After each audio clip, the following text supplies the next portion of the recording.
Important topics है and जो अलग कलर से करें वो सिर्फ एक्सप्लेनेशन के लिए है, तो आप उस हिसाब से अपने नोट्स अगर आप बनाने चाहते हैं तो बना सकते हैं और अच्छे से समझ सकते हैं। तो स्टार्ट करते हैं। तो मेरी पहली जो लाइन है उसमें है most prokaryotic cells particularly the bacterial cells have a chemically complex cell envelope. यानी ज़्यादातर जो प्रोकैरियोटिक सेल्स होते हैं, पार्टिकुलर जो बैक्टीरियल सेल हैं, उनकी केमिकली कॉम्प्लेक्स एनवेलप होती है। The cell envelope consist of tightly bound 3 layered structure, the outermost glycocalyx followed by the cell wall and then the plasma membrane। तो जो सेल एनवेलप है वो टाइटली बाउंड 3 लेयर स्ट्रक्चर है, जिसमें सब outer most जो है वो ग्लाइकोकैलिक्स, उसके बाद सेल वॉल एंड उसके अंदर होता है plasma membrane. Although each layer of the envelope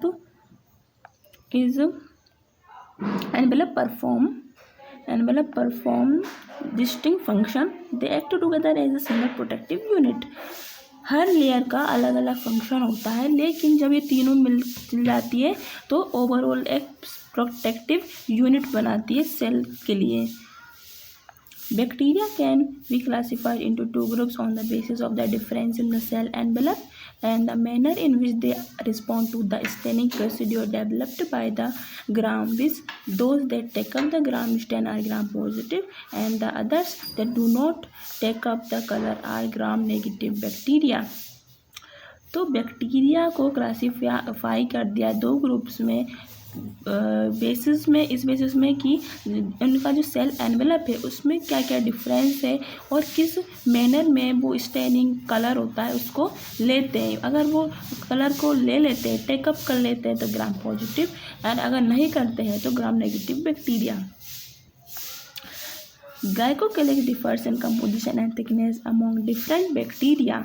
glycocalyx का कंपोजिशन भी अलग अलग होता है, थिकनेस यानी मोटाई भी अलग अलग होती है अलग अलग बैक्टीरिया में। It could be loose sheet called the slime layer in some, while in others it may be thick and tough called the capsule। ये एक लूज शीट की फॉर्म में भी हो सकती है जिसको स्लाइम लेयर बोलते हैं, और अलग बैक्टीरिया में ये थिक और टफ भी हो सकती है जिसको कैप्सूल बोलते हैं। The cell wall determine the shape of the cell and provide a strong structural support to prevent the bacteria from bursting and collapsing. तो सेल वॉल डिटरमाइन करती है सेल का शेप कैसा होगा उसको, और इस जो स्ट्रॉन्ग स्ट्रक्चरल सपोर्ट प्रोवाइड करती है सेल को, जो सेल को ब्रस्टिंग और कोलेप्सिंग यानी कि सेल को टूट जाए वो उससे और कोलेप्स होने से बचाती है सेल वॉल। अब